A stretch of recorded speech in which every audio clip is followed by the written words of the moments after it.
Ms. Jessica Tan, please. Question 38.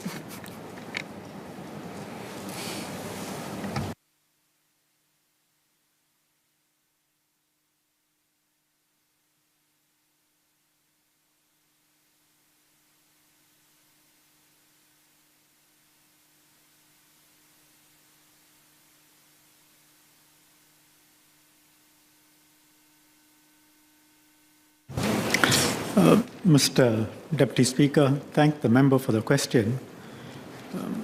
In all these matters, public disclosure, or for that matter, any other government action, any decision by the government has to be guided by what's in the public interest. And that includes assessing what information should be made public. And really, we don't take an ideological position on these matters. So, in certain respects, releasing data can adversely impact the community and society. And this particular question relates to one such example. The fact is, minorities are disproportionately represented in the prison inmate population and in crime statistics. The government has been careful about publicly releasing such data with a racial breakdown because it might deepen racial stereotypes. I say deepen specifically because it's not as if these stereotypes don't exist. They exist. And our concern is releasing the data would deepen those stereotypes. So if government were to release data on racial composition of our prison inmate population and criminal offenders on a regular basis, we really risk hardening the stereotypes. Over time, the concern is that that will undermine our efforts in building harmonious relations amongst all the races, and really will make it harder for us to achieve racial harmony. This is not to say that the government does not release any race-based statistics at all, and we have done so in our population census, which includes key indicators broken down by ethnicity, like resident population, marriage and fertility, education, home ownership, and religion. And through the M-Cube network, which is an initiative by Minister Masagos, we have also released specific statistics on the Malay community, like the number of Malay graduates from institutes of higher learning, a number of Malay professionals, managers, executives, and technicians, PMETs, and the recidivism rate of the Malay inmate population.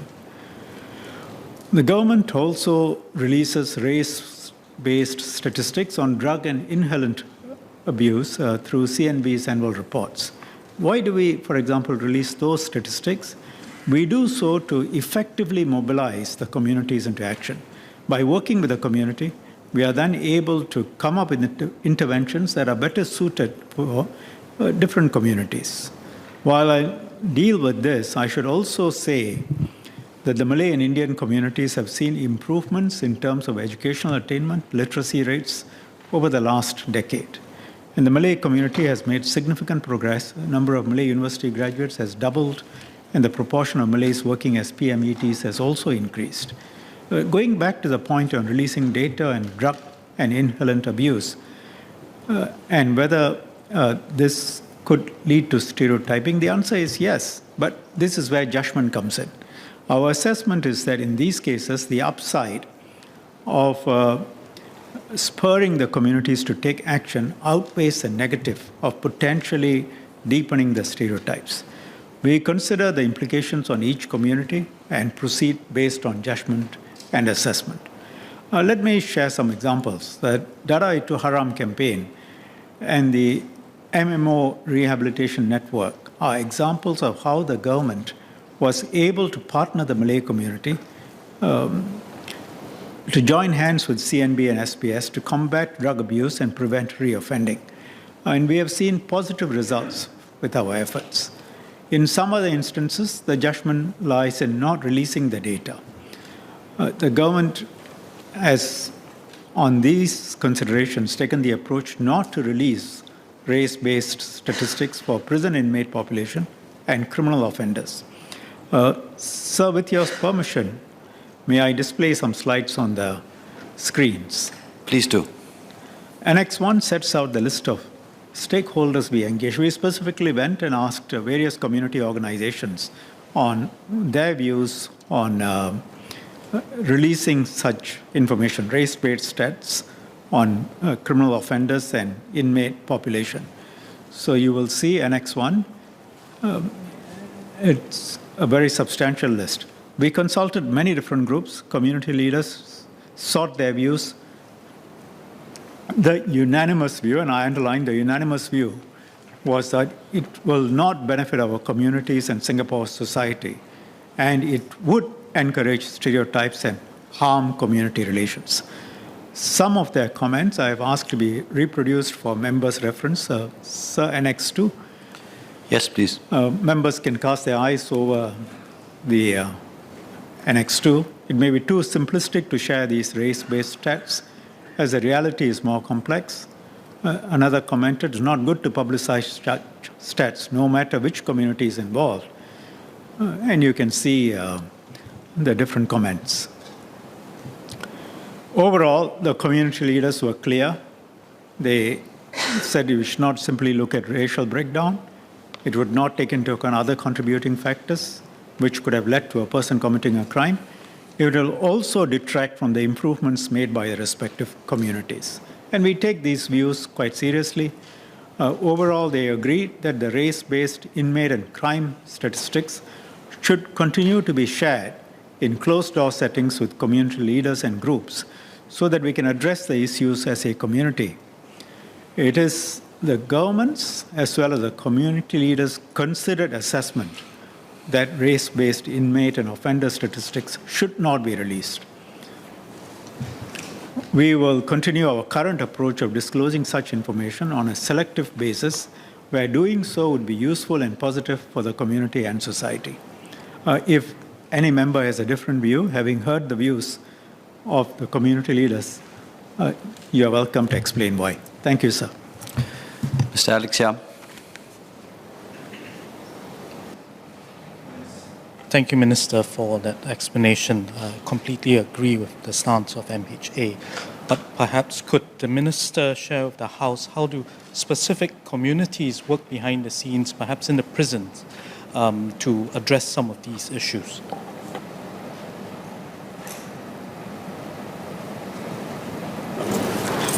The prisons, MHA as a whole, mobilizes a large number of volunteers to work with our prison inmates. Prisons, the tagline is captains of lives, because we no longer look at, prison as a place where we just guard people. We want to make a distinct difference to their lives, such that when they come out, they can actually reintegrate back into society. And that involves a number of different approaches. One, assess them when they come in into different risk categories, decide what kind of rehabilitative approach would be best suited for them. And of course, all of this applies only if they stay for some time in prisons. Those in there for a few months may not benefit from these approaches. And then there are different programs depending on whether they are in an early stage of incarceration, middle stage, or late stage. And it doesn't end there. We've got to try and handhold them after they leave the prison so that find them jobs, try and encourage them to keep the jobs, and give other kinds of interventions. And those with family support, those who have other kinds of community support, including religious support, we find that the recidivism rates are generally lower. So what is necessary also beyond prisons officers and MHA officers and civil servants doing it is a substantial community support when they are in prison and when they are out of prison. So in prison, for example, if you take the different communities, on the non-religious based approach, we have a wide variety of volunteers. But of course, many religious groups also come in and offer their services, and we find that they actually make a big difference. And we mobilize them. We're generally quite careful about having people of one religion go into the prisons and talk to people persons of another religion unless there is clear consent, because MHA needs to be careful about, these issues. And members would have heard of the very substantial initiative in the Malay community where the mosques, MOIs, the community organizations, Pergas, various organizations have come together with the Malay MPs and office holders to increase the number of volunteers. The number of volunteers has increased substantially. They go in, there is intervention with religious education, there is intervention with social skills. So that's one example. The churches play an extremely active role in helping inmates, both when they are in and when they are out. So we have a lot of people who are what I would call true activists. They want to make a difference to people's lives.